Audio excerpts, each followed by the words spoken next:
How personally satisfying is this victory for you tonight? Oh, it's good, man. No matter who it is, getting out there and getting your hand raised is very satisfying. So, yeah, but a little extra, a little extra back there, just kind of, it's done. Close that chapter. Nice. It was obvious after you heard him the first time that he never really fully recovered, but, he was in there for a while, and you were going full speed for quite a long time. Was there ever any part of your head that said, I got to back off the throttle a little bit, we could be going 2, 3, 4, 5? I'm in too good a shape to let off the throttle, He's not going to be able to recover. I'm going to be able to push the pace always. I think that's my fighting style is that I'm always going to bring it. I'm going to push the pace as hard as I possibly can all the time. And before this fight this week, you said, you'd be interested in going down to 125 and facing Mighty Mouse. Now that Mighty Mouse lost, does going to 125 to face a Henry Cejudo have that same excitement for you, or was it something about, the legendary Mighty Mouse? That's whatever's going to get me to the best pound-for-pound fighter in the world. I believe I am that guy. So whatever that biggest challenge is, let's bring it. Cejudo mentioned, too, that he'd like to come up to 135. Yeah.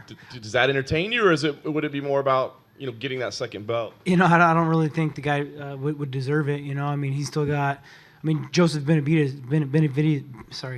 just beat him, Yeah, he lost a split decision to – Pettis, but I didn't agree with that loss, So, I think there's a lot of stuff there, and he's got possibly a trilogy with Mighty Mouse. So I don't know.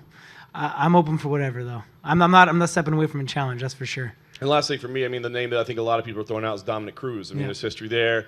Of course. He's getting healthy. Is that something that appeals to you right now?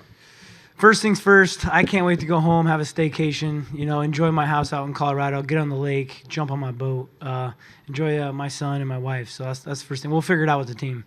Shoot, man. Why don't we bring on Brock Lesnar? Stipe's looking for a fight. You got any interest? Yeah.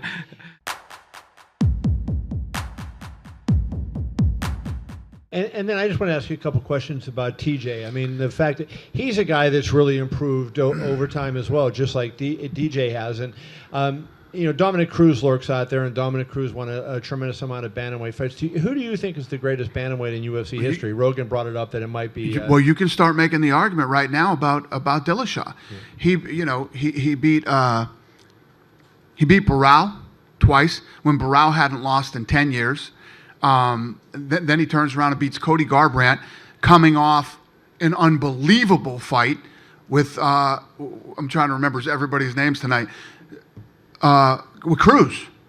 The fight with Cruz was incredible. Right. Comes off the fight with Cruz and then beats, loses to Dillashaw twice. So you can make the argument right now that Dillashaw's, right there, if not the. And, I know you had high hopes for Cody when he won the championship and that he might be.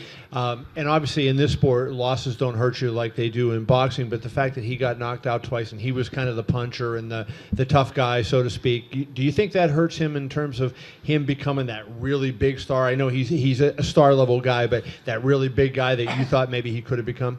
Well, these guys go on the way. Dillashaw's on his way there now.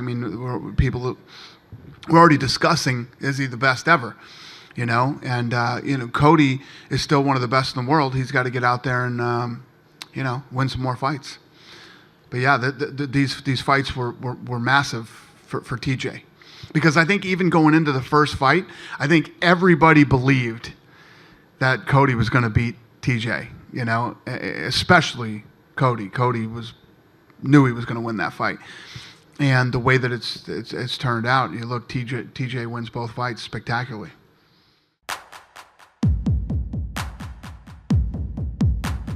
Give me an idea why you think the move up to 135 is the right move. Because, man, look, if you guys watch my fight, man, look how much bigger I am than Demetrius Johnson. I was watching the highlights a little. I'm a tank, man. I can easily fill up into 135 pounds and feel good. And the other reason, too, they've always talked about TJ and DJ's super fight. They neglected Henry Cejudo in the promos. They neglected Henry Cejudo in practically everything. And I get it, because America's all about winners. And I get it. But now that I'm the winner, I'm asking, dude. I'm asking. I'm an Olympic champ. I'm a UFC champ. And now I'm asking to be a triple champ. Forget about the champ. I want to be a triple champ, man. Allow me to go up to 135 pounds. Allow me to face TJ Dillashaw, man. If he wants to come down, we can talk. I'd rather go up. I want to make history.